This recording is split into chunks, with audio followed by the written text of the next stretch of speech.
Gilles Babinet, l'auteur de ce livre, L'ère numérique, un nouvel âge pour l'humanité.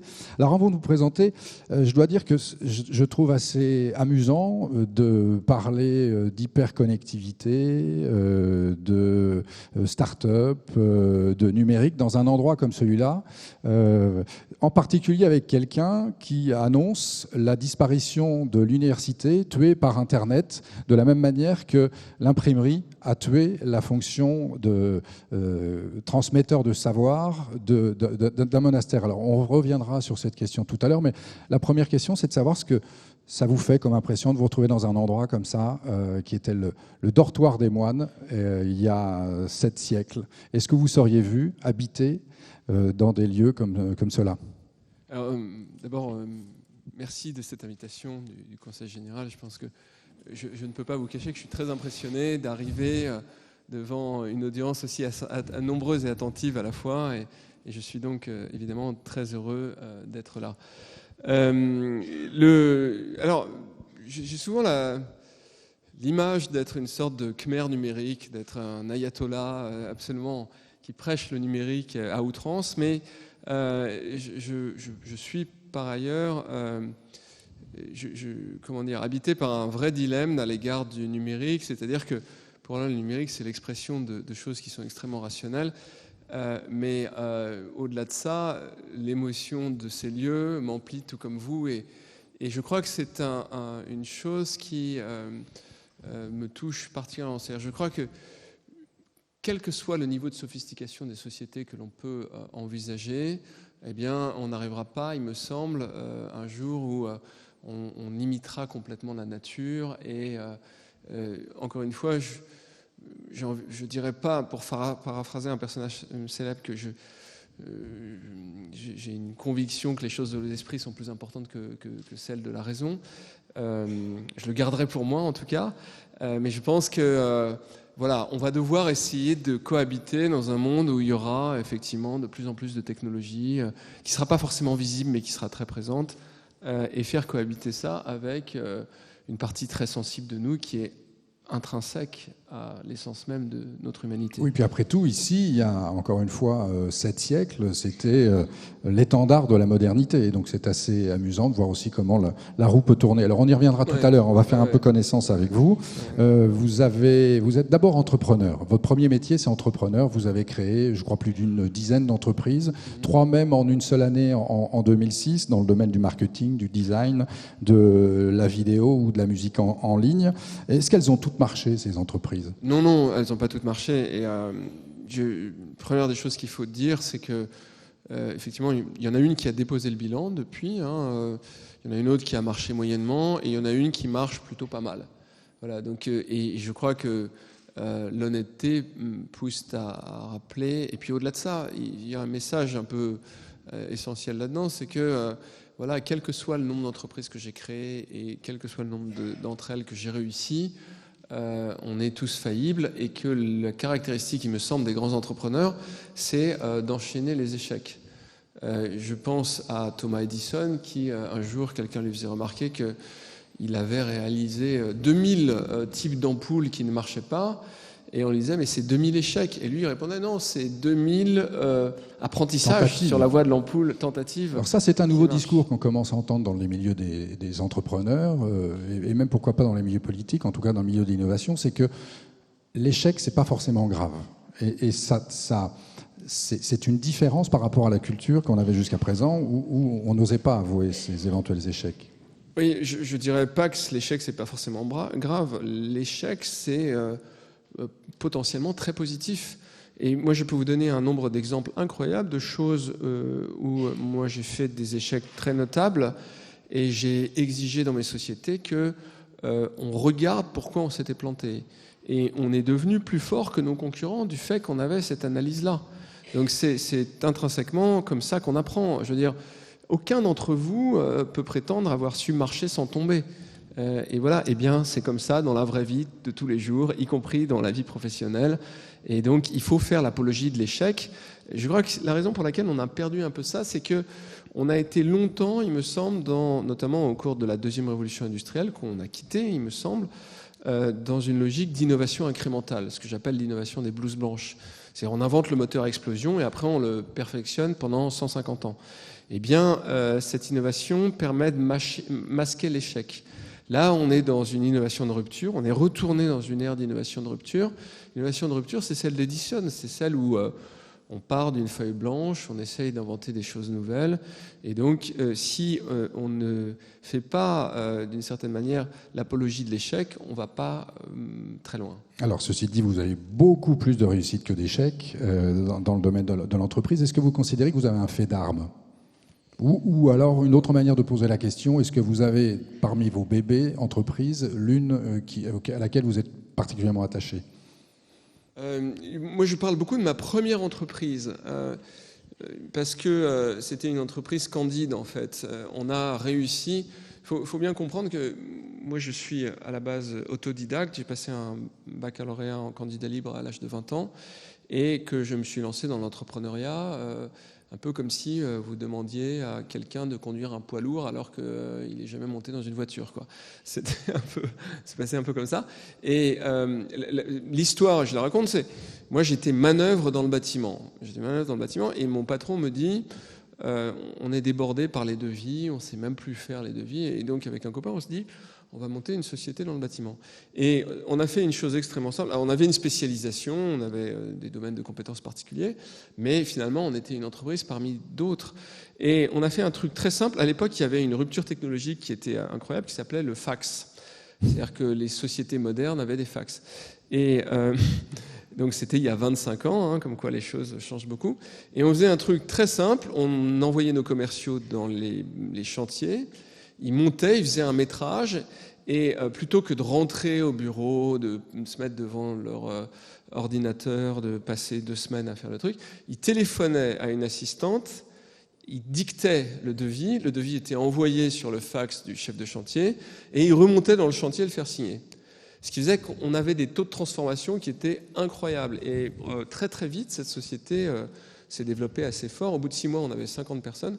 Et voilà, c'était moi ce que j'appelle, pour moi, je n'ai jamais plus connu ça. J'ai monté des sociétés qui ont très bien marché par la suite, mais cette candeur qui consiste à faire les choses simplement parce qu'on pense que c'est la façon la plus utile de les faire, eh bien, je l'ai perdue après. Et au contraire, je crois qu'arrivé à un certain stade, plutôt récemment, j'ai voulu faire des choses sophistiquées qui ont moins marché que ce que j'avais fait à cette époque. Alors c'est un mélange de candeur et de connaissances techniques. Et si on arrive à, particulièrement dans cette époque où le mot c'est l'innovation de rupture, les gens qui sont capables d'allier, par exemple, une connaissance en fonctionnement des entreprises, en comptabilité, en finance, avec une vision extrêmement candide du monde, arrivent à créer des entreprises comme Airbnb ou Uber, par exemple. Alors, vous faites partie des légendes françaises des start-upers, puisque tout le monde rêve comme vous d'avoir créé une entreprise et de la revendre quelques années, plus de 100 millions de dollars ou d'euros, je ne sais plus combien. C'est une manière très concrète d'illustrer votre réussite. Depuis, vous avez créé d'autres entreprises, vous êtes toujours entrepreneur. Vous l'avez dit, vous êtes autodidacte, vous aviez un grand-père polytechnicien. Votre père ingénieur n'a pas réussi à faire Polytechnique, mais votre succès vaut tous les diplômes. En tout cas, vous nous direz ce qu'en pense votre père et peut-être votre grand-père. Donc on l'a dit tout à l'heure, vous êtes le premier président de la CNN, la Commission nationale du numérique, créée par Nicolas Sarkozy en 2011. Vous avez été désigné digital champion par Fleur Pellerin, au moment où elle était ministre de l'économie numérique, pour représenter la France auprès de la Commission européenne. Et vous êtes très impliqué dans le débat du numérique en France. C'est ce qui nous vaut de vous avoir parmi nous ce soir. Alors, on l'a dit, vous êtes l'auteur de ce livre, L'ère numérique, un nouvel âge pour l'humanité. Et vous avez identifié dans ce livre 5 mutations majeures qui vont changer nos vies: la connaissance, l'éducation, la santé, la production et l'État. Alors on va y revenir, peut-être pas dans l'ordre, mais sur ces 5 grandes mutations. Qu'est-ce que ça vous fait d'être auteur avec votre bac comme diplôme? Oui, vous avez écrit plusieurs ouvrages. J'ai pas écrit, non, j'ai commis un petit essai avec l'Institut Montaigne, qui est un think tank qui s'intéresse aux politiques publiques avec lequel je collabore beaucoup. Mais c'est mon premier livre. J'en ai écrit un deuxième sur les enjeux de la donnée, ce qu'on appelle la data. Et voilà, donc je le finirai probablement cet été. C'est passionnant, ce sera un peu plus gros que ça. Mais ça a été un vrai plaisir d'écrire ça. Il faut beaucoup de discipline, et avec l'emploi du temps qui est le vôtre, j'imagine que c'est pas toujours simple. J'ai écrit assez vite, j'ai écrit en 2 mois. Pendant l'été, c'est pas tellement un problème de discipline, c'est plus un problème de négociation avec ma femme en fait. C'est un enjeu plus compliqué. Non, j'ai pris des notes pendant 8 mois et je crois que pour ceux qui ont déjà écrit un livre, ils seront certainement d'accord avec ça. Ce qu'il faut, c'est avoir un plan très précis. Et j'avais un document de 7-8 pages qui définissait précisément ce que je voulais dire de façon très articulée. Et après, je me suis retrouvé à taper ça d'un seul trait, vraiment. Et j'ai trouvé ça assez agréable de faire cet exercice. Alors, on a commencé ici en faisant un peu d'histoire, c'est la moindre des choses, et votre livre commence aussi par une rétrospective, et vous identifiez 3 ères que l'humanité a connues. Vous pouvez peut-être rapidement les détailler, la révolution agricole, la révolution industrielle et l'ère numérique, si vous pouviez synthétiser. Alors, très vite, moi je crois qu'il y a 3 moments dans l'histoire de l'humanité. Je vais repartir un peu loin, mais il y a Sumer, c'est l'invention de la civilisation, donc la ville, le silo à grains, mais aussi l'écriture, la loi, les institutions, donc c'est quand même beaucoup de choses à la fois, mais tout ça est plus ou moins lié. Et puis aussi la route pour transporter l'information, donc qui relie 2 centres finalement où les gens se réunissent. Ça, c'est quand même un moment important dans l'histoire de l'humanité. Deuxième moment, c'est Gutenberg. Et Gutenberg, c'est tout ce dont vous bénéficiez du monde moderne. Pour moi, c'est Gutenberg parce que il y a pour moi une corrélation entre la création de richesse et la capacité à diffuser de l'information. Les techniques se diffusent parce qu'on est capable d'avoir des livres et des choses comme ça. Et d'ailleurs, ce qui fait ce point-là, c'est pour moi une des raisons pour lesquelles le monde romain s'est écroulé, c'est qu'ils avaient des difficultés à diffuser l'information. Donc ils avaient évidemment des routes pavées qui permettaient d'emmener les coursiers, qui avaient des messages, etc. Mais les techniques élaborées, ils avaient du mal à les diffuser. Et il y a tout un tas de chercheurs qui travaillent d'ailleurs actuellement là-dessus. Et l'exemple, c'est que lorsque la Rome antique s'écroule, les techniques qu'ils ont inventées, le ciment, la grue à levier, là, je ne sais plus comment ça s'appelle, eh bien, elles ont disparu. Elles ont juste disparu. On les a retrouvées 1500 ou 2000 ans plus tard. Donc c'est la démonstration que les civilisations tiennent aussi parce qu'elles sont capables de diffuser de l'information. Et le troisième instant, c'est pour moi le numérique. Et le numérique, il a une caractéristique, c'est qu'il diffuse de l'information en masse à coût marginal. C'est-à-dire qu'on a descendu le coût de la tablette cunéiforme à celui du livre, en passant par le moine copiste, qui est quand même pas le truc le plus efficace qui existe. Qui faisait ce qu'il pouvait.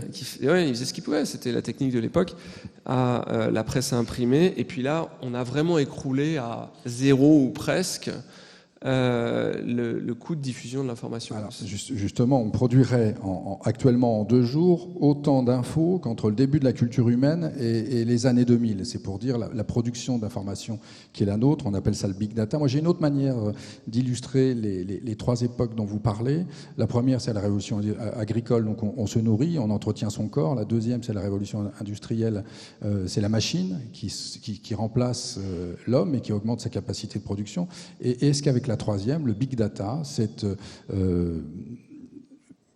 inondation d'informations, de données, on n'est pas en train de s'intéresser au cerveau. Donc, est-ce qu'après le corps, les bras, est-ce qu'on n'est pas en train de passer à la période où finalement des machines vont remplacer notre cerveau ? Oui, alors vous rentrez directement dans le dur, on va dire. Et c'est un point sur lequel moi je travaille beaucoup dans mon livre, c'est effectivement les machines atteignent des niveaux d'efficacité qui sont absolument hallucinants. Alors, première chose, c'est les machines nous battent aux échecs assez facilement. C'est-à-dire, voilà, vous mettez un logiciel de jeu d'échecs dans votre ordinateur, il vous bat à peu près systématiquement maintenant, enfin même systématiquement, c'est comme ça. Et ça va fonctionner dans tout un tas de domaines. On en parlera plus tard, mais dans le domaine de la santé, il est maintenant démontré que les machines font des diagnostics beaucoup plus perfectionnés que le font les meilleurs médecins. Et puis je peux décliner sur un nombre incroyable de domaines. vous pouvez toujours essayer de deviner la météo mieux que le font les ordinateurs de Météo France. Vous allez voir que, à moins d'être dans les sciences alternatives, c'est difficile. Et je crois que l'enjeu, et c'est vraiment un enjeu qui m'intéresse au plus haut point, c'est de savoir ce qu'on va faire quand les machines vont nous battre partout. Parce que le risque que l'on a, c'est de devenir des éléments subsidiaires de la machine. Et je crois que ça remet d'ailleurs en cause une caractéristique forte des sociétés modernes, qui est d'avoir finalement fait l'apologie de l'efficacité. C'est-à-dire que les sociétés modernes valorisent l'efficacité. D'ailleurs, objectivement, les sociétés qu'on admire, c'est plus les États-Unis que des gens qui vivent dans le bassin amazonien de façon extrêmement rudimentaire. C'est pas pour nous des sociétés exemplaires, même si on dit c'est super, les pauvres Indiens, ils sont en train de disparaître, etc. Personne ne vit comme eux. On veut pouvoir s'acheter plus de choses, etc., etc. Et le point, c'est que lorsque on va avoir des gains d'efficacité, de productivité qui vont être extrêmement notables, et ce qui est en train d'arriver, je crois qu'il va falloir, et ça c'est une question qui est essentielle, redéfinir c'est quoi le projet humain. Est-ce que le projet humain c'est de l'efficacité jusqu'au moment où on se rend compte qu'on n'est pas très efficace, donc on laisse la main à des machines, ou est-ce qu'il a une autre nature? Et cette question, moi je prédis que ça va être une question centrale dans les années à venir. Oui, il y a un chercheur américain qui aurait démontré que 80% des actions entreprises par l'homme peuvent être réalisées par des machines. Alors, mais effectivement, vous avez raison, on y reviendra, parce que la question sur laquelle je voudrais vous amener, c'est celle de la modification de la connaissance par cette massivité des informations dont on dispose. En quoi les données vont-elles modifier notre approche de la connaissance? Alors, il y a plein de façons de répondre à cette question. La première, je crois, des notions à avoir à l'esprit, c'est que c'est plus très utile d'apprendre dans tout un tas de domaines. Apprendre les tables de multiplication, c'est plus utile depuis que la calculatrice existe, et on peut extrapoler ça dans plein de choses. Je crois que ce qui est important aujourd'hui, c'est de savoir apprendre à apprendre et de savoir d'utiliser de l'intelligence associative plus que de l'intelligence quantitative. Donc, moi, j'ai des débats assez amusants avec mon papa à ce sujet régulièrement, qui effectivement a une vision du savoir qui est celle du siècle dernier, mais qui n'en est pas moins très intéressante. Et je suis très convaincu que la structure même, le cognos, enfin la façon dont on appréhende la connaissance, est de façon très fondamentalement en train d'évoluer dans nos univers.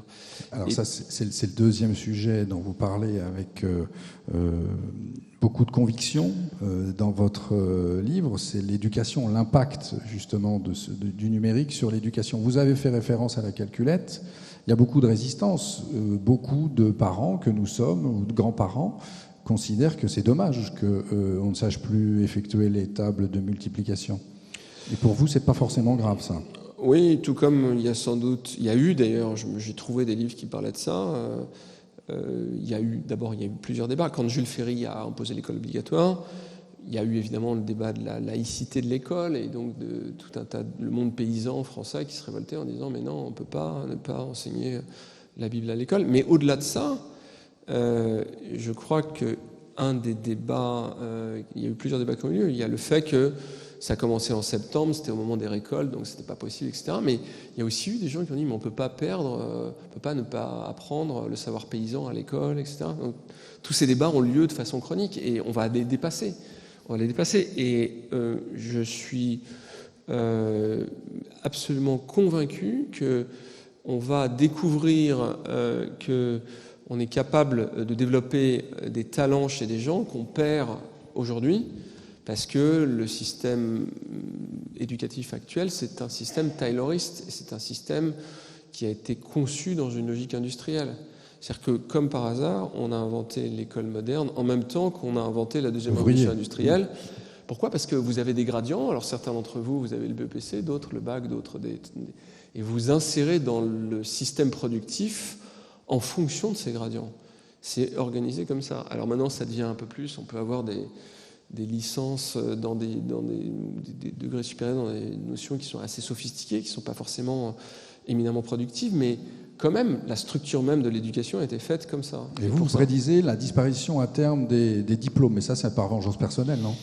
Alors ça a été une polémique effectivement dans Le Monde, parce que j'ai fait un article là-dessus et j'ai eu beaucoup de critiques à cet égard, mais oui, je pense qu'on rentre dans un univers à la carte où les gens vont acquérir des connaissances qui sont diverses et vont les mettre en œuvre eux-mêmes. C'est-à-dire qu'on pourra avoir Mark Zuckerberg, le monsieur qui a fait Facebook.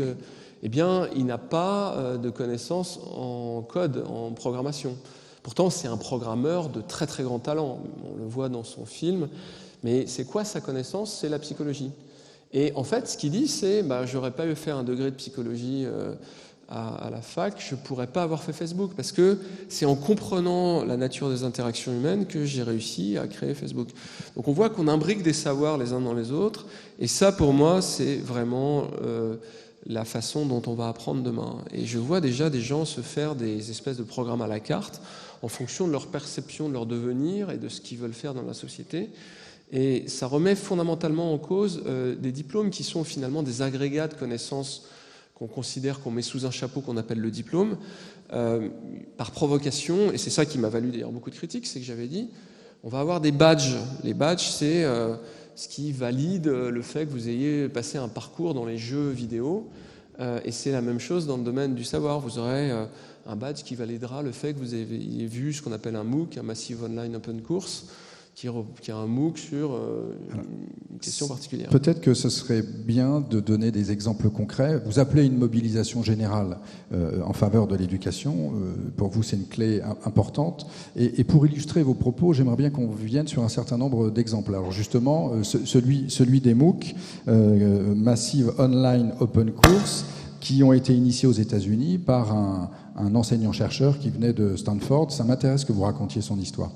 Oui, alors c'est une histoire qui est impressionnante parce que Sébastien Thrun, c'est quelqu'un qui n'a plus rien à prouver à personne. Il a gagné ce qu'on appelle le DARPA Grand Prize, qui consiste à faire parcourir à un robot 120 km en autonomie totale dans le désert du Nevada. Et vous pouvez essayer, hein. C'est assez difficile. C'est-à-dire que ce n'est pas un robot télécommandé, c'est un robot qui détecte qu'il y a un rocher, qui doit contourner ça, etc. Et ce prix a été lancé en 2001 ou 2002, je ne sais plus, et n'a été gagné pour la première fois qu'en 2007 ou 2008. Et puis vous allez sur YouTube, vous regardez, vous tapez DARPA Grand Prize et vous allez voir, c'était impressionnant. On voit des espèces de grosses voitures qui rentrent dans les murs, qui tombent dans les fossés, etc. Donc c'est difficile. Et puis lui, il est professeur d'intelligence artificielle à Stanford et il gagne ce prix avec ses élèves. Et alors qu'il était reconnu comme un professeur très prestigieux, il démissionne de Stanford et il dit « J'en ai assez de distribuer mon savoir à 160 élèves par an, qui sont l'élite de l'élite, je veux le distribuer à tout le monde ». Et il crée ce qu'il appelle lui-même d'ailleurs un Massive Online Open Course, c'est-à-dire une plateforme sur Internet où ces savoirs sont accessibles par tous. Et il commence un processus d'inscription avec pour objectif qui lui semblait lui-même ambitieux d'avoir 1000 élèves. Pourquoi 1000 ? Parce que c'était le maximum qu'ils considéraient pouvoir gérer sur Internet en corrigeant leurs copies avec un groupe d'autres professeurs. Et puis, il lance l'inscription et en septembre, quand il clôt, il y a 160 000 élèves qui se sont inscrits. Donc évidemment, c'est problématique parce qu'il ne sait pas corriger les copies, il ne sait pas du tout comment gérer ça. Et il se dit, tant pis, on lance quand même le cours et on va voir ce que ça donne. Et puis, à la fin, 9 mois plus tard, les enseignements qu'il nous restitue sont juste incroyables. Il dit... il doit y avoir à peu près 24 000 personnes, 24 500 personnes qui ont un niveau de connaissance qui est équivalent ou supérieur à ceux qui sont venus à Stanford. Alors vous allez me dire, mais pourquoi supérieur ? Parce que, en fait, ce qui s'est passé, c'est les élèves se sont autocorrigés. C'est-à-dire que lui, il a corrigé quelques copies. Après, ils se sont passés les copies et ils se sont corrigés eux-mêmes. Et au-delà de ça, ils ont contribué au cours. C'est-à-dire qu'ils ont dit... Écoutez, vous nous dites d'aller voir telle chose sur Internet, mais en fait, on pense que tel contenu est plus intéressant que celui que vous nous avez recommandé. Et donc, le corpus de contenus qui sont à apprendre pour pouvoir bénéficier de ce cours, finalement, c'est accru en qualité. Et de fait, tous ces processus sont vertueux et font que vous avez à la fin des gens qui viennent de partout sur Terre. C'est ça qui l'ont un des 170 pays, je crois. Voilà, 170 pays. Qui ont bénéficié de ces cours. Donc je crois que pour moi, je peux pas le dire autrement, c'est un moment dans l'histoire de l'humanité. C'est un moment où on peut plus penser pareil Et on se dit, voilà, la connaissance qui était réservée à une élite devient accessible par tous. Et on voit bien, en illustration de ce que vous disiez précédemment, que ces étudiants ne peuvent pas se prévaloir d'un diplôme de Stanford, mais en l'occurrence, ils peuvent se prévaloir des connaissances. Et moi, j'ai vu apparaître des CV où, un peu comme les badges que vous évoquez, des candidats à des postes revendiquaient le fait d'avoir participer à des MOOC. Ça, c'est le premier exemple, c'est pas vieux, ça date de 2011. J'aimerais bien aussi qu'on parle soit de la Sugata Mitra expérience, c'est indien, qui vit à Londres, ou soit de The Khan Academy. Je vous laisse le choix entre les deux. C'est difficile, c'est un choix cruel. Ben, on peut parler des deux, si vous voulez. Sugata Mitra, c'est un chercheur en sciences dures à New Delhi, qui un jour démissionne. Il était un peu sur une trajectoire à la trune, et il dit, ce qui m'intéresse, c'est la façon dont on acquiert le savoir. Et il crée une expérience à New Delhi, dans un quartier pauvre, qui s'appelle A Hole in the Hall, qui est de faire un trou dans un mur et de mettre un ordinateur avec un petit toit qui est trop bas pour que les adultes puissent utiliser cet ordinateur. Et puis, il met 4 ordinateurs comme ça et il s'astreint à ne pas revenir pendant 3 mois. Alors évidemment, il y a des biais, il a sélectionné le contenu qui est accessible dans ces ordinateurs. Mais quand il revient au bout de 3 mois, il tombe sur une petite fille qui lui dit, et ça c'est génial, elle lui dit, t'es pas gentil parce que tu nous as laissé un ordinateur qui parle que en anglais et on a dû apprendre à parler anglais pour pouvoir s'en servir. Voilà. Donc et alors il se dit, bon, j'ai dû me planter, c'est vraiment incroyable. Hein, et il se dit, j'ai dû me planter. Comme on est à New Delhi, il n'y a pas que des gens qui parlent hindi, et ces enfants doivent être dans un milieu où ils doivent parler un peu anglais et tout ça. Et il délocalise son expérience dans le Gujarat, dans un endroit où il est sûr qu'il n'y a pas de gens qui parlent anglais ou qui ont accès à des savoirs. Et puis, il trouve un village dans lequel il y a des enfants qui ont été à l'école, mais qui ont abandonné au cours du collège, en gros. Et puis, là, il complique l'expérience. Il leur dit, voilà, là, vous avez accès aux sciences du vivant.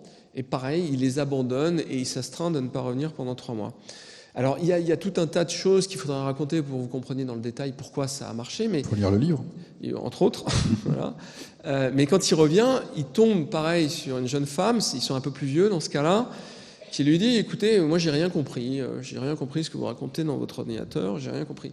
Et alors, il l'interroge, il lui dit, mais jusqu'où vous avez été ? Elle dit, moi, la seule chose que j'ai compris, c'est que quand l'ADN se duplique, s'il se duplique pas bien, ça crée des maladies. Alors il dit, c'est quand même assez sophistiqué d'avoir compris ça.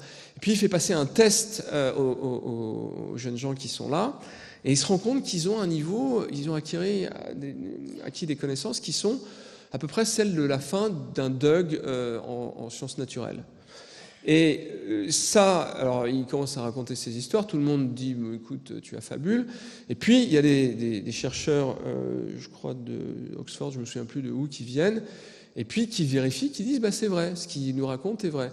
En passant, il reçoit un prix qui est très prestigieux, qui est le TED.com Award, qui est vraiment très très prestigieux, qui est très reconnu.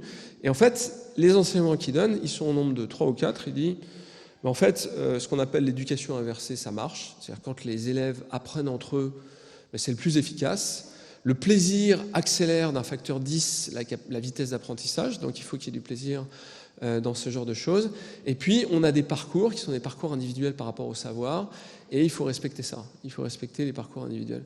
Voilà, donc c'est quelques-uns des enseignements qu'ils donnent, mais ces enseignements, ils sont essentiels parce que dans une massification de la distribution du savoir, si vous arrivez à répliquer ça, ce qu'on fait dans tout un tas de domaines, eh bien, vous accélérez la diffusion du savoir d'une façon absolument incroyable. Et ça, c'est pour ça que moi, je suis parfois un peu acide à l'égard des systèmes éducatifs traditionnels, c'est que je crois qu'ils ont une certaine forme une certaine rigidité qui est assez cruelle à l'égard de gens qui sont un peu comme moi, mais qui n'ont pas la chance de venir d'un milieu où, effectivement, mon grand-père était polytechnicien. Quoi. Alors, on en reparlera peut-être tout à l'heure, parce qu'après tout, ça générera peut-être un débat, cette approche. On voit bien avec ces exemples qu'on est en train de modifier complètement les processus d'apprentissage, avec des résistances, de la même manière que les moines de ce monastère ou les professeurs d'université de la Sorbonne, par exemple, ont pu s'opposer à l'avènement de l'imprimerie. On a le même type de résistance. Mais The Khan Academy, ça m'intéresse que vous illustriez aussi cette histoire-là, parce que je trouve qu'elle est révélatrice d'un autre point intéressant. Et puis elle est surtout très émouvante. C'est un garçon qui est trader en finance, voilà, sur les marchés financiers.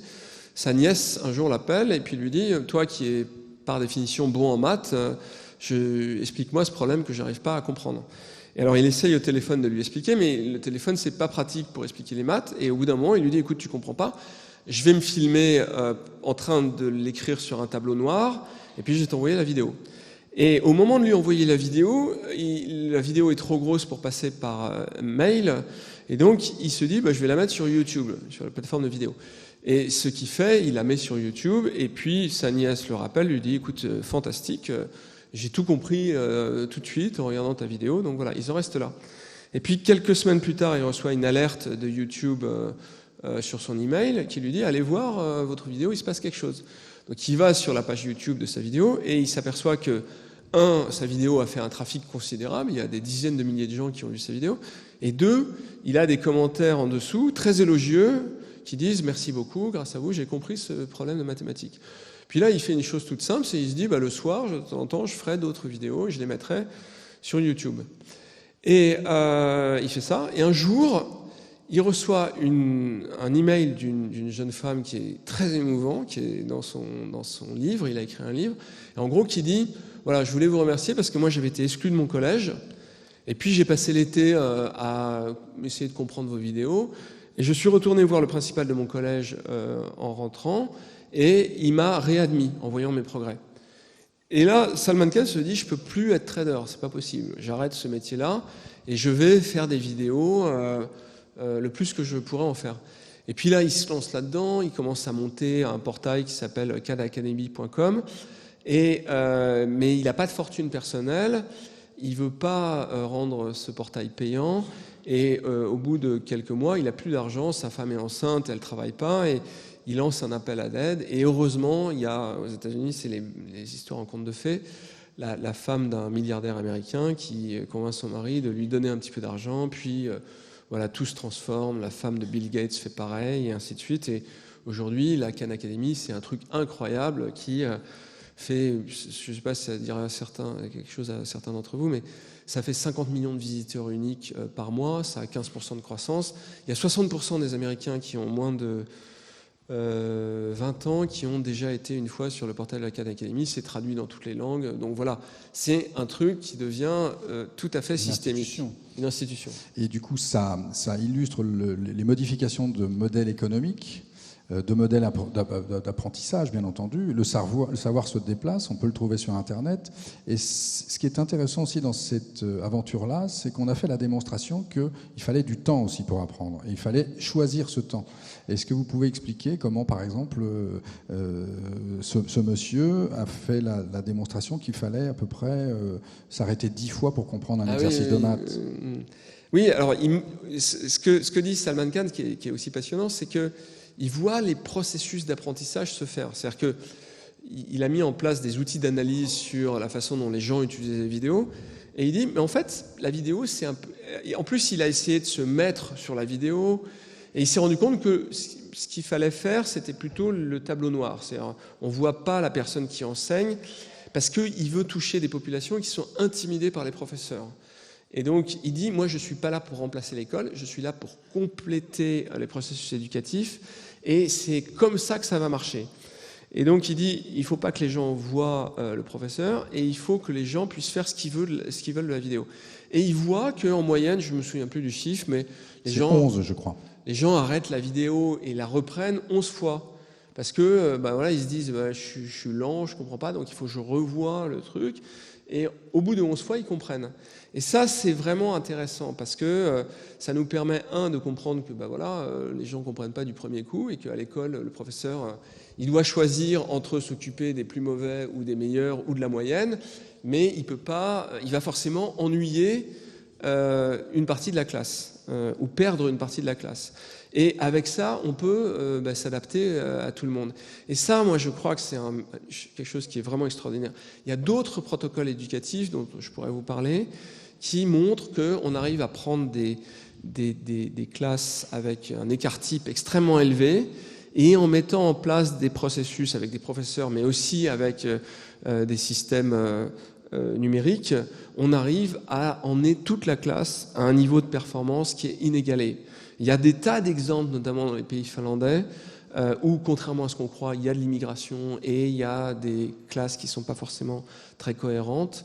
On arrive à faire des miracles. Je vais vous faire une double confession. Je suis nul en maths et je suis allé essayer la Khan Academy et j'ai compris un exercice que j'avais jamais pigé. J'étais content. Alors, on va peut-être sortir de l'éducation, mais c'est un sujet particulièrement parlant. La question quand même, pour finir sur ce volet-là, c'est pourquoi on n'y va pas ? C'est quoi notre problème ? C'est un problème d'équipement, c'est un problème de contenu, c'est un problème de formation des enseignants, un problème de mentalité. Pourquoi on n'y va pas ? Alors peut-être on peut parler de la santé, parce que ça illustre tellement bien les blocages. Alors allons-y, pour continuer de parler de sujets qui nous concernent tous au premier chef, la santé. Le point de départ pour vous, c'est qu'en gros, on est dans un cul-de-sac. La santé, c'est 4% d'augmentation du coût chaque année, en conséquence de... Oui, j'ai lu votre bouquin. Hein. En conséquence de quoi, on ne pourra pas continuer dans cette voie-là incessamment. Donc il faut trouver des solutions et le numérique peut en être une. Je vais même être plus dur que ça. Le système de santé, c'est 270 milliards par an. L'État, c'est 360 milliards. Donc c'est des masses comparables, en gros. Mais sauf que l'État, comme vous le savez, l'augmentation du fonctionnement de l'État, c'est 0,6% par an. Et la santé, effectivement, c'est 4% par an. Donc vous tirez des traits et en 2018 ou 2019, ça se croise. Donc on dépense plus d'argent pour la santé. Pourquoi on dépense de plus d'argent ? Parce que le système a du mal à être de plus en plus efficace, mais au-delà de ça, les populations vieillissent de plus en plus, et évidemment, ça a un coût. Donc on doit augmenter le fonctionnement du système de santé. Mais là, ce que vous ne savez pas forcément, c'est que les 12 ou 14 dernières années de votre vie, suivant les pays, vous les passez avec des maladies chroniques. Et la durée de vie en bonne santé, elle n'a pas augmenté depuis, suivant les pays, entre 1997 et 2001. Donc ça n'augmente plus. On a notre durée de vie qui augmente de 1 trimestre par an, ok, ça c'est vrai, ça continue vaillamment, mais en gros c'est pour passer des années de vie en mauvaise santé par la suite. Et moi j'ai discuté avec beaucoup d'épidémiologues qui m'ont dit, en gros, ce qui est assez étonnant, c'est que globalement on est à peu près convaincu que ces 12 ou 14 années, on les passe en mauvaise santé, principalement à cause de l'environnement. Et dans l'environnement, il y a le système de soins. C'est-à-dire que par exemple, si vous prenez un traitement pour une durée supérieure à 3 mois, eh bien, il induit 2 fois sur 3 des complications chroniques. Et ça veut dire un autre traitement derrière, et tout ça est extrêmement problématique. Par ailleurs, l'OMS nous apprend, et c'est assez intéressant, que la pharmacopée idéale d'un système de santé publique, c'est 370 molécules, à peu près. En France, on rembourse à taux plein 2700 molécules. Et ce que dit l'OMS, c'est que si vous dépassez 500 molécules, vous êtes sûr d'avoir des effets induits qui sont plus problématiques que le bénéfice de ça. Donc, et voilà, et ça c'est important. En France, on dépense 70 milliards en achat de molécules, en dépenses de molécules. Et on voit des effets secondaires qui sont extrêmement nombreux. Alors, l'effet secondaire le plus connu, c'est le Mediator. Mediator, il était dans les statistiques de santé dès 2001, et on aurait pu réagir dès 2002. On a attendu 10 ans pour réagir à l'égard de ce Mediator, et ainsi de suite. Si je vous parle des benzodiazépines, les antidépresseurs, il y a 2 études qui sont sorties la semaine dernière qui disent c'est le facteur déterminant d'Alzheimer. C'est le premier facteur. C'est le premier facteur. Et puis il y a une étude qui est sortie cette semaine aux États-Unis sur la corrélation, pas nécessairement la causalité, mais en tout cas une corrélation qui est tellement forte qu'il y a, pour moi il y a causalité, entre les produits phytosanitaires et maladies neurologiques ou les enfants qui sont les autistes, l'autisme. L'autisme. Voilà. Et donc, mais la corrélation est extrêmement forte. Il y a je sais plus combien, 4 ou 5 fois plus d'Alzheimer autour des fermes. Alors là, on est sur les effets de l'environnement, celui des médicaments et celui des produits chimiques qu'on utilise. En quoi le numérique peut-il régler cette question-là ? Le numérique peut faire 2 choses. Il peut faire ce qu'on appelle de l'épidémiologie, c'est-à-dire détecter de façon extrêmement précoce ce type de phénomène. Et on le fait avec des outils qu'on appelle les outils de big data, et on est capable de voir des phénomènes extrêmes. Moi, je discutais avec des épidémiologues américains qui me disaient, par exemple, vous pouvez tous vous attraper l'oreille, moi j'ai un lobe détaché, vous avez un lobe attaché. Eh bien ça, c'est un marqueur épigénétique fort. Ça veut dire que vous avez des forces et des résistances à l'égard de certaines pathologies qui sont visibles à partir de ça. Eh bien, si on met un outil de big data sur, par exemple, les réseaux sociaux, donc pour ceux d'entre vous qui sont sur Facebook, ben on voit ça, on voit cette marque extrêmement forte, et ça permet de définir comment réagir en termes de système de soins en fonction des maladies que vous allez avoir. Et on va construire des protocoles médicaux qui vont être des protocoles personnalisés. Et ça repose massivement sur la donnée et c'est massivement efficace. Mais ça veut dire quoi? Ça veut dire que concrètement, nos dossiers médicaux, aux uns et aux autres, doivent être plus systématiquement numérisés, plus facilement accessibles aux médecins. Exactement. Est-ce qu'on doit être doté d'une puce individuelle dans laquelle seraient stockées des données qui nous concernent? Notre carte vitale, il faut l'avoir sur soi? Alors, ça veut dire qu'il faut effectivement avoir ce qu'on appelle de l'historicité de données de santé. C'est-à-dire de savoir, non pas votre tension la dernière fois que vous avez été chez le médecin, mais savoir la tension que vous aviez il y a 15 ans. Parce qu'en créant une sorte de traînée de données, on arrive à avoir des directions qui sont extrêmement importantes. Et puis rajouter de la donnée. Aujourd'hui, par exemple, séquencer un ADN, ça coûte moins de 1 000 €. Ça coûtait $1 milliard il y a 14 ans. Et ça coûtera moins de $250 l'année prochaine.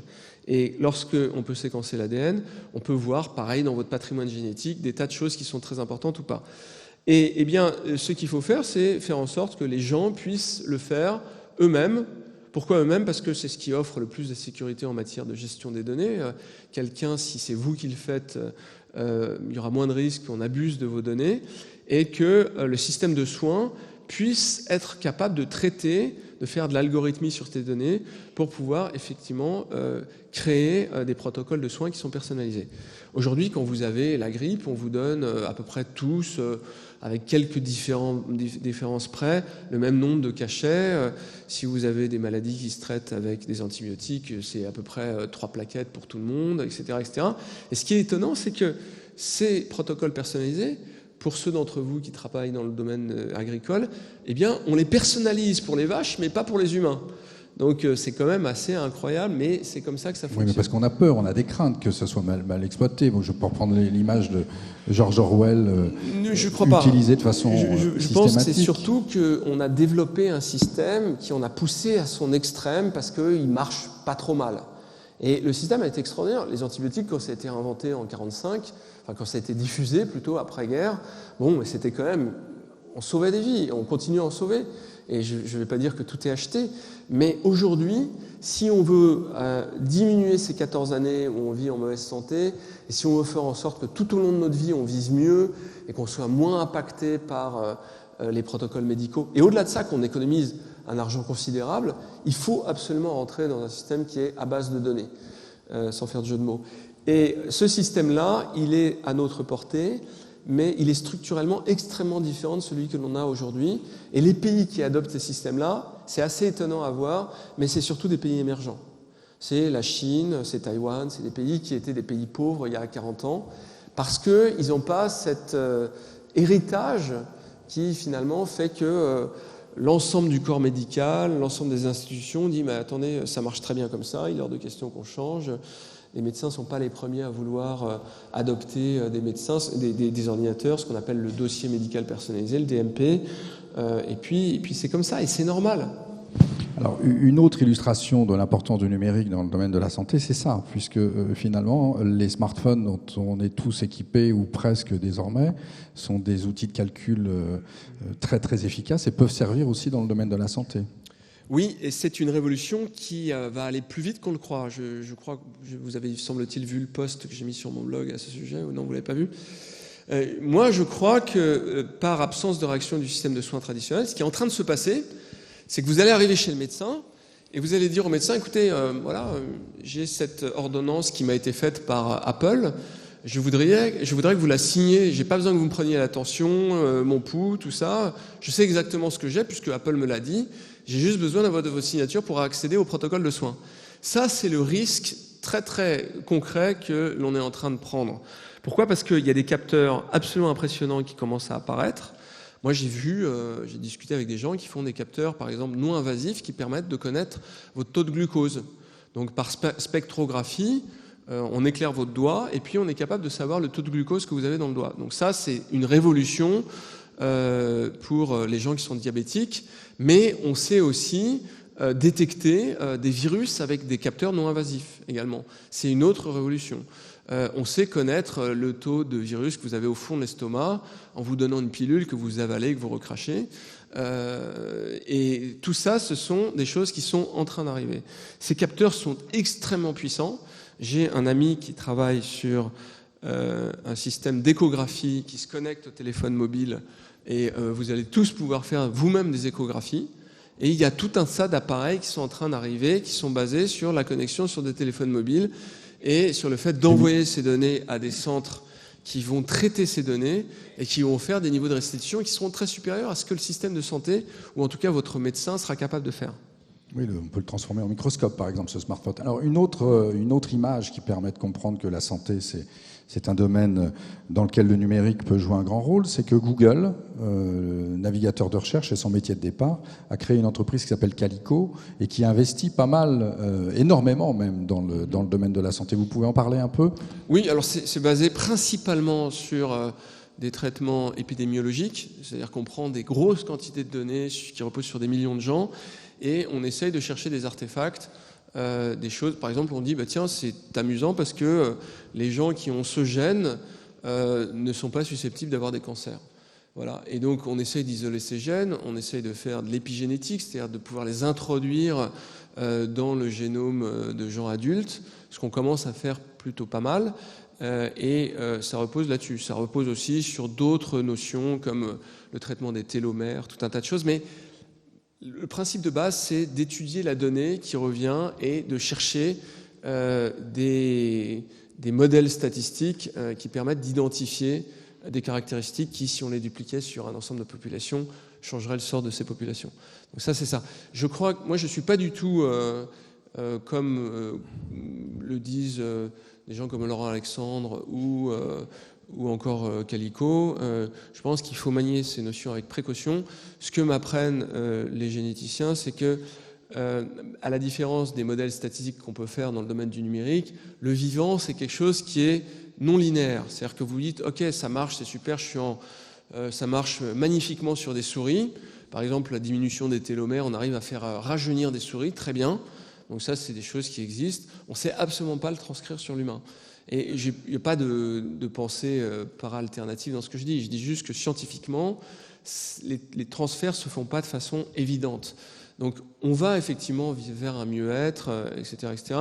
Dire que l'homme qui ne mourra jamais est déjà né, moi je ne m'hasarderais pas à le faire. C'est un peu le projet de Google et de Calico. En gros, ils ont identifié 4 façons de mourir. Et ils se sont dit que le meilleur service qu'on pouvait rendre à l'humanité, c'était de l'empêcher de mourir. Le premier, c'est le vieillissement. Donc ils investissent dans les cellules souches en se disant on va pouvoir, avec les cellules souches, remplacer un foie malade, un œil abîmé, etc. Deuxième, vous l'avez cité, c'est le génome. En détectant un génome fragile chez quelqu'un, et ça coûtera rien, dans 2 ou 3 ans, ça coûtera rien, on pourra traiter ce génome et guérir le patient. Puis le troisième, c'est l'accidentologie. Et ils inventent la voiture sans chauffeur. Alors ça nous paraît complètement aberrant, mais après tout, quand on prend un avion, c'est exactement ce qu'on fait. C'est tout à fait vrai. Contrairement à une espèce de perception commune, la voiture sans chauffeur ne fait pas d'accident. Et je dirais que ça va au-delà de ça. C'est que vous prenez une autoroute, si vous mettez des voitures sans chauffeur, vous faites passer en moyenne 6 fois plus de voitures sur la même autoroute. Donc ça veut dire que, et ça c'est quelque chose qui me semble intéressant, c'est que le numérique c'est aussi des gains d'opportunités. C'est-à-dire que les choses se font mieux, plus efficacement, etc. Et vous avez besoin de beaucoup moins d'infrastructures. Vous n'avez plus besoin de ronds-points. Donc ces ronds-points qui font que sur votre feuille d'impôt, ça coûte cher, eh bien, vous n'en avez plus besoin parce que vous êtes capable de faire en sorte que les voitures se croisent comme ça, sans même ralentir. Il y en a une qui passe 2 mètres devant l'autre, mais contrairement à nous qui visons de façon un petit peu hasardeuse, qui fait qu'il y a un risque d'accident, eh bien, il n'y a pas de risque d'accident avec les ordinateurs. Donc ça, c'est aussi quelque chose qui est tout à fait caractéristique du numérique. Éducation, santé, on va parler un peu de productivité avant de parler de politique, parce que là, on s'emballe, on est très, comment dirais-je, enthousiaste sur ces questions-là. Et ça pose des questions de civilisation, hein. Bien entendu, on va vous interroger sur ces questions-là. Sur la productivité, avant d'arriver sur ce terrain, une image, on produit autant en 1 heure de travail qu'en 25 heures en 1830. C'est ce que j'ai lu dans votre livre. Les gains de productivité jusqu'à présent se sont faits grâce à la force de travail, donc en remplaçant les bras par la machine. Quel type de gains de productivité on peut espérer grâce au numérique ? Alors, les gains de productivité, il faut le dire parce que c'est pas forcément évident pour tout le monde, mais tout le bien-être dont vous bénéficiez aujourd'hui, le chauffage, l'électricité, etc., c'est les gains de productivité. On considère que jusqu'en 1750, le revenu moyen par habitant, c'était $1 par jour, enfin 70 centimes d'euros par jour. Donc si chacun vous repartez avec 70 centimes et vous dites que demain vous passez la journée avec ça, vous finissez la journée, vous avez faim, pas autre chose. Et c'était le sort commun de l'humanité. Donc aujourd'hui, vous avez multiplié ça, je sais plus, on est à 30 000 dollars par an, voilà, donc c'est à peu près $100 par jour, donc on est 100 fois plus riche qu'il y a 200 ans à peu près.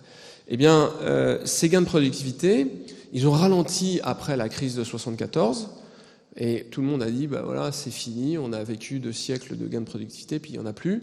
Et puis, ils se sont remis à accélérer depuis 1995. Et là, ils sont en train d'accélérer beaucoup plus vite qu'auparavant, à tel point que le Bureau des statistiques américain nous dit on n'a jamais historiquement connu des gains de productivité aussi importants que ça, et c'est dû au numérique. Voilà, donc maintenant c'est avéré, il n'y a plus de débat sur cette notion-là. Et ce qui est intéressant, c'est que les gains de productivité auparavant, ils étaient principalement dans le primaire et le secondaire, c'est-à-dire transformation des matières premières et l'industrie. Et maintenant, ils touchent les services. Et les services, c'est 80% de la création de valeur de l'humanité. Donc ça veut dire quoi ? Ça veut dire que le tourisme, tous les services que l'on connaît sont en train d'accélérer leur création de valeur. Et notamment, il y a un phénomène qui je trouve très impressionnant, c'est que les êtres humains rentrent en compétition avec les robots. Alors l'exemple, c'est Hugues Lebret, qui est le fondateur d'une banque qui s'appelle le Compte Nickel, avec qui je discutais l'autre jour. Il me disait, moi je fais une banque, je vais servir 3 millions de personnes avec 50 personnes. 3 millions de clients avec 50 personnes. L'industrie financière en France, c'est, je crois, 900 000 personnes. Donc ça vous montre les gains de productivité qu'on peut avoir avec le numérique, et c'est ce qu'on a dans tous les domaines. Si je prends l'exemple de Airbnb, c'est le principe de certains d'entre vous sont sûrement inscrits sur cette plateforme. Vous pouvez louer une chambre chez vous, chez l'habitant, plutôt qu'une chambre d'hôtel. Eh bien ça loue plus de chambres que toute l'industrie de l'hôtellerie.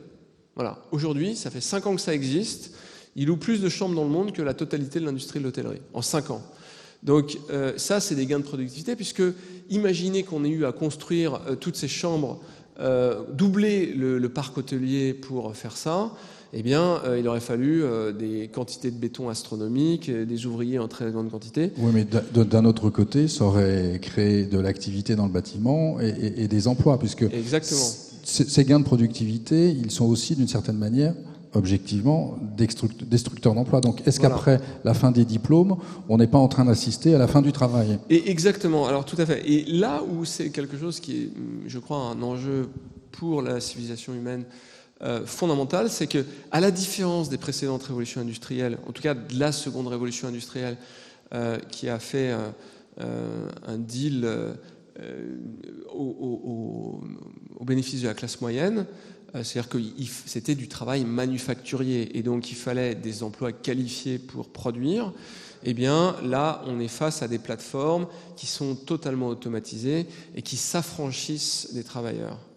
Et le point, c'est qu'on assiste à des accumulations de capitaux qui sont remarquablement rapides partout sur Terre. Donc, je lisais l'autre jour un papier qui disait que les 50 Anglais les plus riches sont 6 fois plus riches qu'il y a 10 ans. Et ça, c'est problématique parce que ça veut dire qu'il n'y a pas de redistribution. Il y a sur mon site web une très belle courbe où on voit que la distribution du capital par rapport à la distribution des revenus du travail, il y a une décorrélation totale depuis 15 ans, depuis 15 ou 20 ans. Et ça, c'est la conséquence du numérique. Première des choses que ça a fait, le numérique, c'est la globalisation. La globalisation ne serait pas possible sans l'unification des marchés et des marchés financiers en premier lieu. Et ça, les premières richesses qui ont été créées par la globalisation, c'est dans le domaine de la finance. Et donc, on est en train d'accélérer dans ce domaine et ça pose des problèmes très importants d'un point de vue social, parce que à Davos, par exemple, cet hiver, vous savez, cette réunion en Suisse où tous les chefs d'État, tous les grands économistes se rendent, grands chefs d'entreprise, eh bien, Larry Summers, qui est le président de Harvard, est arrivé en disant, voilà, notre problème, c'est celui de la concentration des richesses dues au numérique et des amas de capitaux qui sont en train de se faire, de Mark Zuckerberg à tous ces 50 Anglais les plus riches, etc. etc. Oui. Et pour moi, ça pose un challenge à l'ensemble des régulateurs et de l'humanité, qui est comment est-ce qu'on va faire pour créer la redistribution. Alors on a connu une période un peu comme celle-là à la Renaissance. Le Gilded Age, ah oui, à la Renaissance aussi, oui. Dans les révolutions industrielles, exactement le même schéma. Ouais. Et du coup, avec ces exemples, éducation, santé, productivité, avènement des robots, on voit bien que très concrètement, on comprend mieux les tiraillements dans lesquels on essaye de se débattre actuellement sur le plan économique, mais aussi sociétal. Est-ce que ça vous invite à avoir une certaine forme d'indulgence par rapport à nos gouvernants, nos décideurs, qu'ils soient politiques ou économiques, ou est-ce que vous avez envie de les secouer ? Alors, moi, je suis très critique à l'égard des institutions, particulièrement des institutions françaises, parce que je pense qu'elles sont contraires à l'esprit du temps. Elles sont excessivement verticalisées, elles n'ont pas de responsabilité, c'est-à-dire que les strates administratives font qu'il y a un émiettement des responsabilités, et au contraire, je pense que l'esprit du temps, c'est un esprit du temps où il y a de l'inclusion de la société civile qui rentre dans le débat. On voit une exigence du débat de la part des acteurs de la société civile. Vous voyez les révolutions arabes et dans des pays développés également des mouvements de contestation comme Occupy Wall Street qui apparaissent et qui sont coordonnés par Internet, mais qui sont aussi la conséquence du fait que finalement les citoyens disent partout, on a de l'interaction partout, tout réagit, sauf les institutions qui sont censées nous représenter, qui sont par définition représentatives. Donc elles exigent, et on voit des changements importants, parfois des changements constitutionnels, dans beaucoup de pays pour répondre à ces exigences.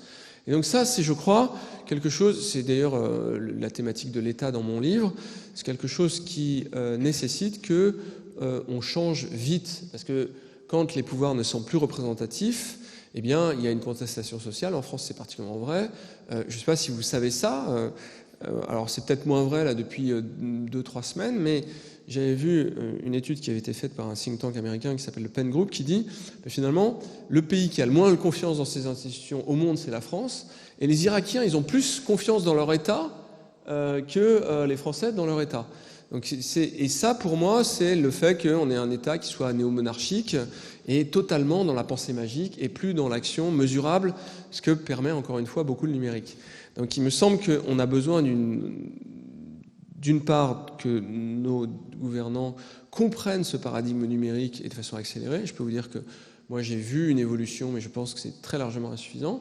Et puis d'autre part qu'on fasse une réforme institutionnelle d'ampleur pour que les gens qui sont en interface avec vous, eh bien, soient des gens qui ont réellement la capacité de faire des choses, d'agir. C'est pas à moi de décider si c'est au niveau régional, départemental, au niveau européen ou je ne sais quoi qu'il faut agir, mais je pense que ce qu'exigent finalement les citoyens, c'est qu'ils soient face à des gens qui aient vraiment le levier de la décision. Alors, et qu'ils soient inclus dans le débat public. Ces décideurs, vous les côtoyez au quotidien, dans votre mission d'entrepreneur ou de digital champion. Vous leur dites quoi et comment concrètement vous pensez qu'ils vont pouvoir tracer la voie ? Et puis aussi mettre des garde-fous, encore une fois, on y reviendra. Alors, une petite précision qui nécessite d'être faite, c'est que donc, effectivement, je représente la France auprès de la Commission européenne, mais c'est un titre honorifique. Et à ce titre, et je crois que pour moi c'était important, je ne touche aucune forme de rémunération, ce qui me permet de conserver une liberté de ton totale. Et j'ai tellement de liberté de ton que j'ai eu des dissensions plus que marquées avec ce gouvernement, enfin plutôt avec le gouvernement de Jean-Marc Ayrault, mais aussi avec le gouvernement de François Fillon, parce que je leur ai dit, écoutez, moi je ne suis pas là pour être élu, je ne suis pas élu, je suis là uniquement pour mon pays, pour l'intérêt collectif, et jamais je me permettrais de faire de la novlangue ou une espèce de bouillon de... Enfin voilà, mon but c'est de parler vrai. Et je peux vous assurer que c'est très problématique, parce que quand par exemple je dis, comme je le disais tout à l'heure, que je considère que le système d'éducation supérieure est totalement à côté de la plaque, les systèmes de santé ne marchent pas du tout, que la régulation à l'égard des libertés publiques est altérée par l'article 20 sur la loi de programmation militaire, eh bien, évidemment, ça ne vous rend pas forcément populaire auprès des gens qui gouvernent. Et pour autant, je pense qu'ils ont fini par comprendre que voilà, j'essayais d'œuvrer dans le bon sens, donc là les choses se sont un peu apaisées, mais ça a été très compliqué pendant un certain temps. Alors pour mieux comprendre vos positions, on peut dire que vous êtes le dessoudeur de la loi Hadopi, vous étiez complètement contre. Non, moi je ne me suis jamais prononcé sur la loi Hadopi, et je l'ai fait parce que je considérais que c'était un sous-sujet par rapport à des sujets beaucoup plus importants. Et comme c'était un sujet extrêmement clivant, j'ai dit ça m'intéresse pas, j'en parlerai jamais, et j'en ai jamais parlé. Alors, c'était pour vous amener à parler du rôle de l'État en matière de régulation. Les gouvernants, ils ont en gros 3 missions. La première, c'est de comprendre comment ça marche. La deuxième, c'est de tracer la voie. Et la troisième, c'est de mettre des garde-fous, réguler. Sur cette question de la régulation, est-ce que c'est compatible avec le numérique ? Oui, ça l'est. Et alors... Les gens pensent toujours que parce que j'ai un passé d'entrepreneur, je suis forcément un méchant libertarien, et c'est totalement faux.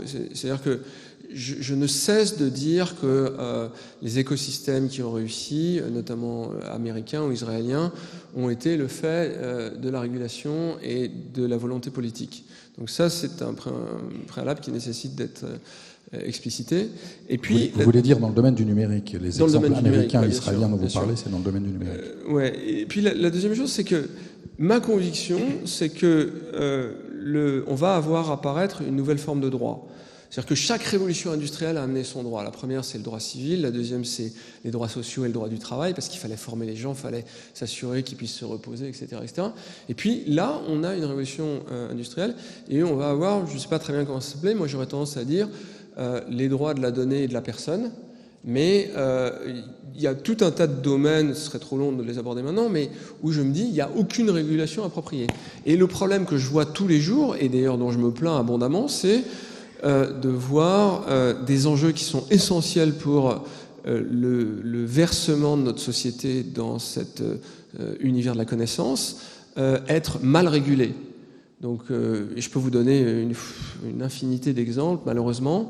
Et donc, j'essaye de sensibiliser les régulateurs. Donc, hier, j'étais, par exemple, avec un déjeuner avec des parlementaires.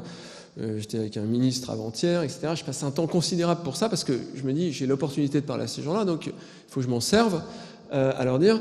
Mais mettez en place les conditions qui permettent à cette nouvelle gouvernance d'apparaître et qui, me semble-t-il, nécessitent une plus forte présence de la société civile. Alors, on peut s'attarder un peu, même si on a de moins en moins de temps, sur cette gouvernance 2.0 que vous appelez de vos voeux. On a vu à l'occasion des dernières élections des taux d'abstention importants. On voit apparaître on va dire des basculements de proportion de vote, pour utiliser un euphémisme. On voit apparaître aussi des nouveaux partis politiques, Nouvelle Donne à gauche, Nous Citoyens à droite. En quoi le numérique peut-il réguler, ou en tout cas modifier le rapport du citoyen avec ses gouvernants ? Alors, c'est un long débat, mais je vais essayer de faire simple. 2 choses, la donnée et la vox populi, ou ce qu'on appelle le crowd dans le monde anglo-saxon. Il y a des débats. Je vous donne un exemple de Gothenburg en Suède. Là, voilà, une ville je ne sais plus. Pas la première ville suédoise, 2e ou 3e. Ils avaient un problème sur des crèches. Ils ont décidé d'installer des crèches dans la ville.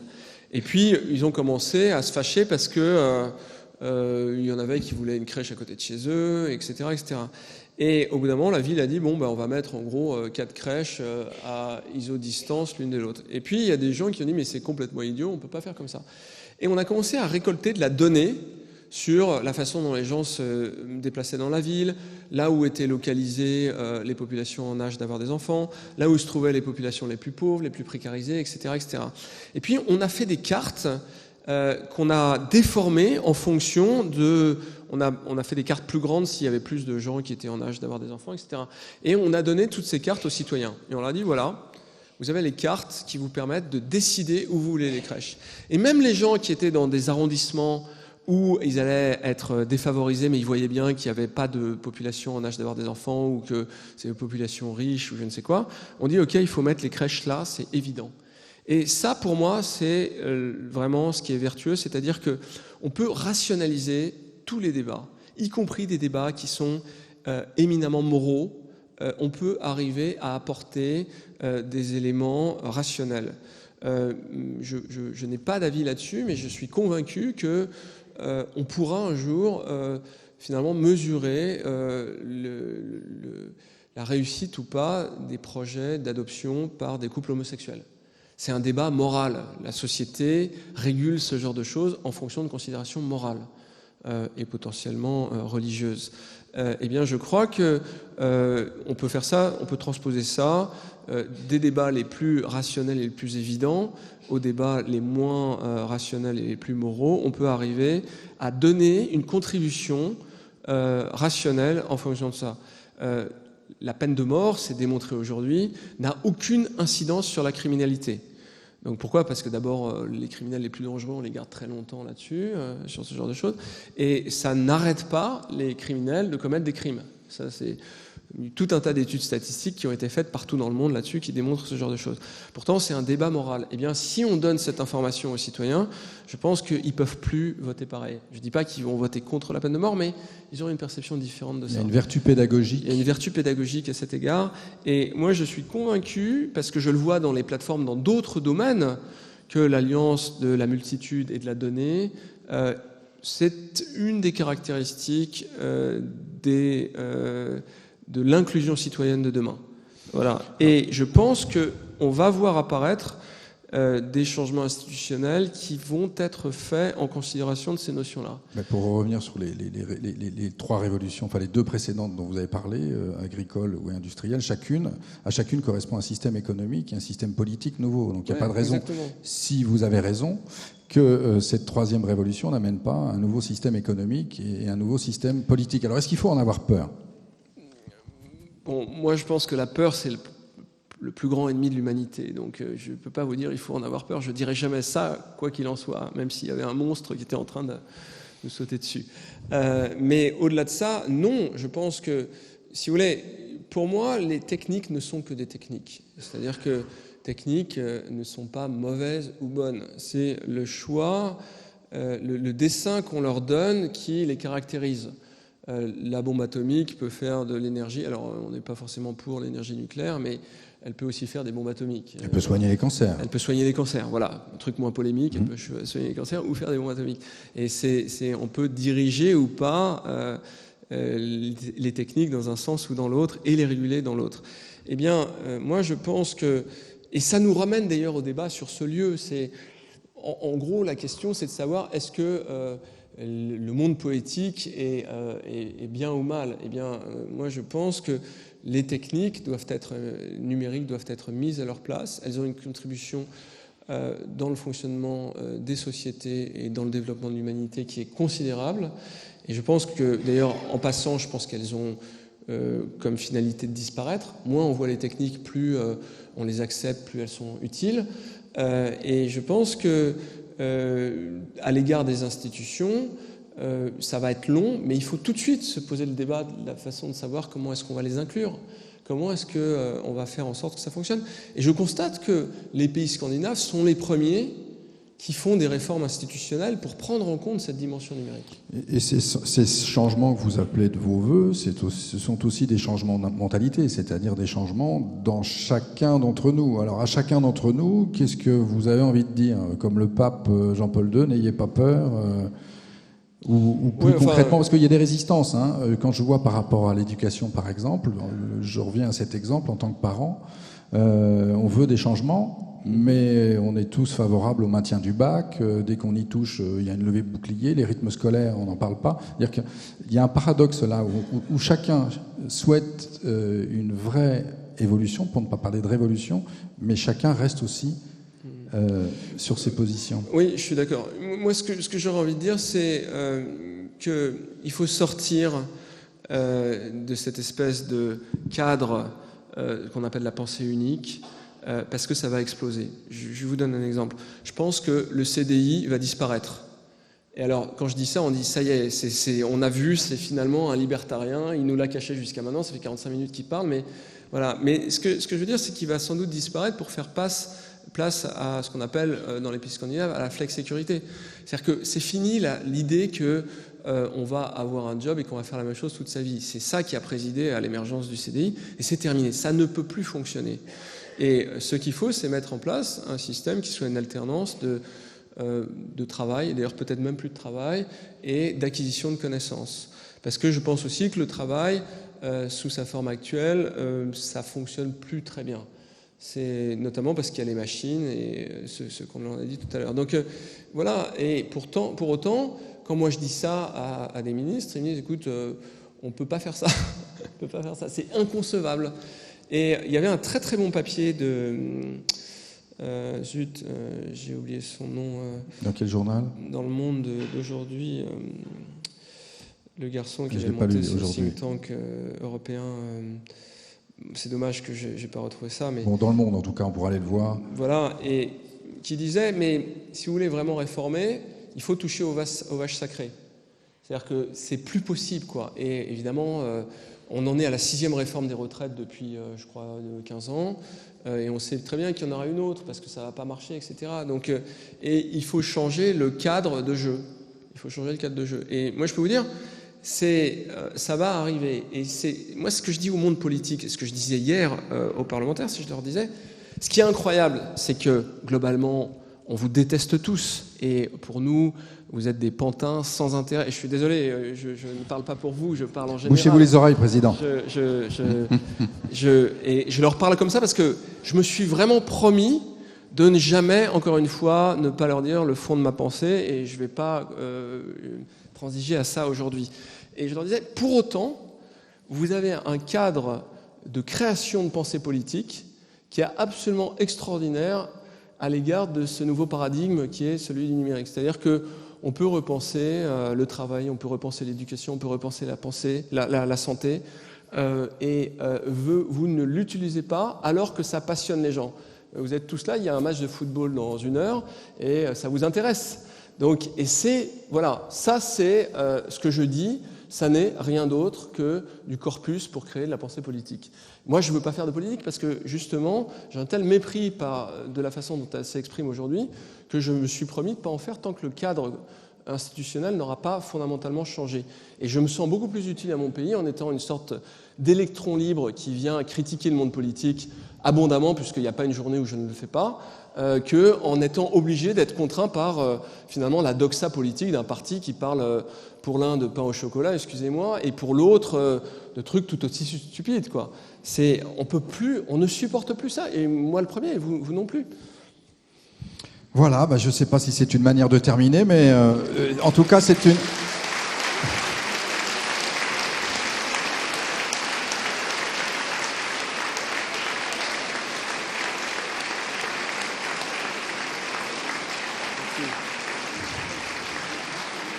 En tout cas, c'est une manière enflammée d'ouvrir le débat. Et je ne sais pas si dans la salle, certains veulent poser des questions ou réagir aux interventions de Gilles Babinet.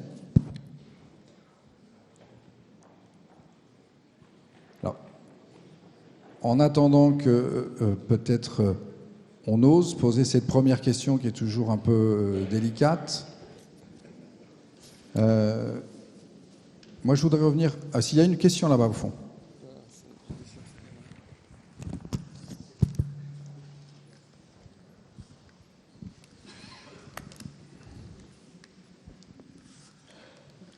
Passionnant tout ce que vous nous dites, et le fait que la connaissance s'individualise de plus en plus par le numérique donne beaucoup d'espoir à l'individu, Néanmoins, est-ce que les puissances de Google, par exemple, qui va jusqu'à créer une voiture sans chauffeur tout en s'occupant ô combien du numérique, est-ce que ce type de structure est tellement puissante qu'elle est irrattrapable, ou est-ce qu'on est condamné à être dépendant de Google en Europe, par exemple, ou est-ce qu'au niveau de la connaissance des Européens, pour ne parler que d'eux, est-ce que Google pourra avoir un jour un concurrent à la hauteur de...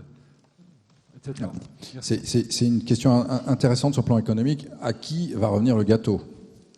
Alors, il y a beaucoup de façons de répondre à ça. Il y a une première façon qui est de dire que, effectivement, Google exporte de la valeur, c'est-à-dire, enfin, importe de la valeur plutôt. Et ça, c'est problématique parce que, effectivement, ils vont dans tous les domaines, ils désintermédient des acteurs assez majeurs, pas que eux d'ailleurs. Uber et Airbnb, c'est la même chose, c'est de la valeur qui part aux États-Unis avec très peu de création de richesse ici. Et ces choses-là, ce phénomène a plutôt tendance à accélérer.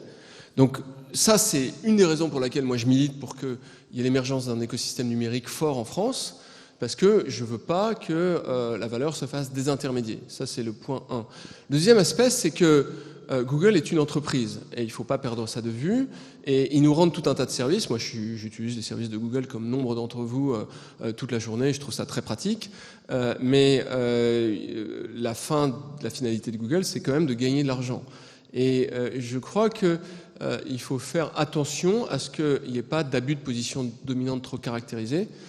Moi, je discute souvent avec Monsieur Lasserre, qui est le président de l'autorité de la concurrence en France, ça m'arrive de temps en temps, et il me dit on a du mal à caractériser l'abus de position dominante parce que c'est des nouveaux paradigmes, on ne sait pas très bien comment les saisir. Il y a par ailleurs une grosse enquête qui a lieu au sein de la Commission européenne actuellement. Ils avaient fait ils avaient essayé de transiger avec Google sur un montant qui avait été jugé trop faible par différents acteurs. Donc pour le coup, on a remis l'ouvrage sur le tablier. Mais oui, il faut être attentif à Google. Pour autant, il ne faut pas jeter le bébé avec l'eau du bain. Google est malgré tout un acteur qui utilise de façon remarquable les caractéristiques de l'ère numérique, et il faut reconnaître que c'est un fonctionnement qui est particulièrement efficace et dont il faut qu'on essaie de s'inspirer pour faire la même chose. Et alors justement, est-ce qu'on a des atouts particuliers en France sur ce domaine-là, ou est-ce qu'on est définitivement à la traîne ? Alors les atouts de la France, ils sont quand même importants et ils sont remarqués par notamment les investisseurs qui viennent s'implanter en France. C'est la qualité de la formation, l'implantation de la France dans l'Europe qui permet aussi d'irriguer tout un tas de services. C'est la qualité de l'infrastructure. Donc je discutais avec le président de notre conseil général qui me disait que, vous le savez, vous fêtez les 10 ans de la fibre. Donc voilà, le fait d'avoir fait ça, c'est quelque chose qui permet aussi de développer des nouveaux services, parce que on peut faire des services de proximité, tout un tas de choses. On peut développer des start-up. Vous n'êtes plus obligé d'être au cœur de Paris pour développer une entreprise. Vous pouvez la développer d'ici. Et évidemment, il faut essayer de développer ce genre de choses. Donc, ces infrastructures, si je les compare avec les États-Unis, vous payez 30, 40 euros pour accéder à du débit finalement d'assez bonne qualité. Allez aux États-Unis, vous allez voir. Vous voulez avoir du 15 mégabits, que vous avez à peu près pour la plupart d'entre vous, eh bien, vous allez payer 250, 300 $. Donc, c'est beaucoup, beaucoup plus cher. Eh bien, ça, c'est une opportunité, encore une fois, pour développer plein de choses, ce qu'on va certainement pouvoir faire. Et il y a aussi de belles réussites, de belles entreprises françaises. Vous en êtes un témoignage, mais il y en a d'autres que les vôtres. Oui, il y a de plus en plus de grosses start-up qui réussissent en France. Mais encore une fois, d'ailleurs, je tiens à le redire, ça ne nous fera pas faire l'économie du débat de savoir comment on organisera demain la répartition de la valeur. Une autre question ? Il n'y a pas d'enseignants, par exemple, dans la salle qui souhaiterait réagir aux propos de Gilles ?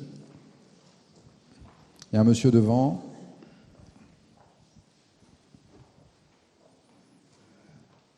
Oui, bonsoir. Bonsoir.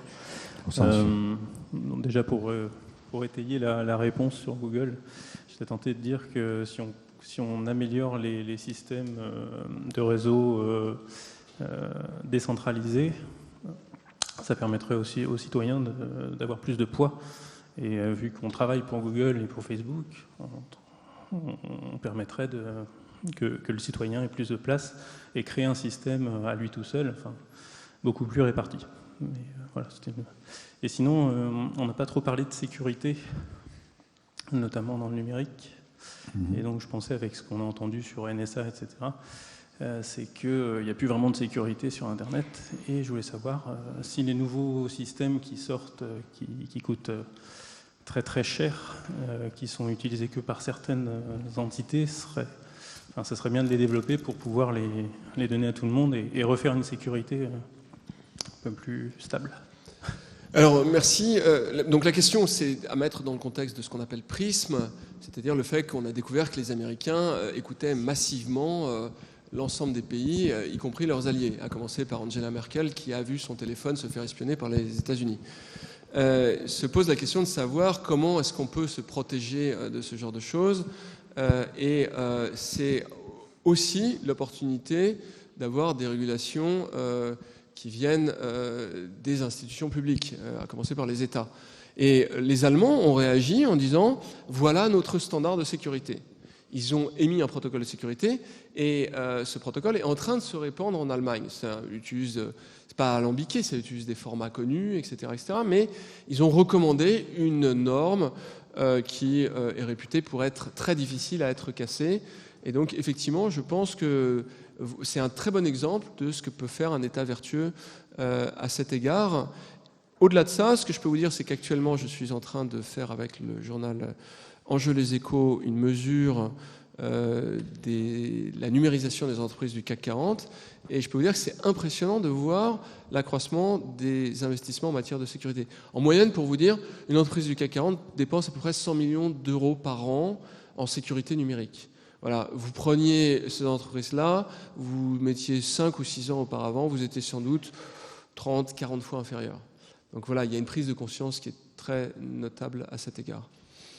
Merci Gilles. Alors il y a beaucoup de choses qu'on n'a pas évoquées ce soir. On ne pouvait pas parler de tout. La suite, dans le bouquin de Gilles, si vous le souhaitez, dans lequel j'ai puisé une image, moi, qui est particulièrement explicite sur le fait qu'on a définitivement changé d'air. Aux États-Unis, un tiers des mariages se font à la suite d'une rencontre qui s'est faite via Internet. Donc voilà, on a définitivement...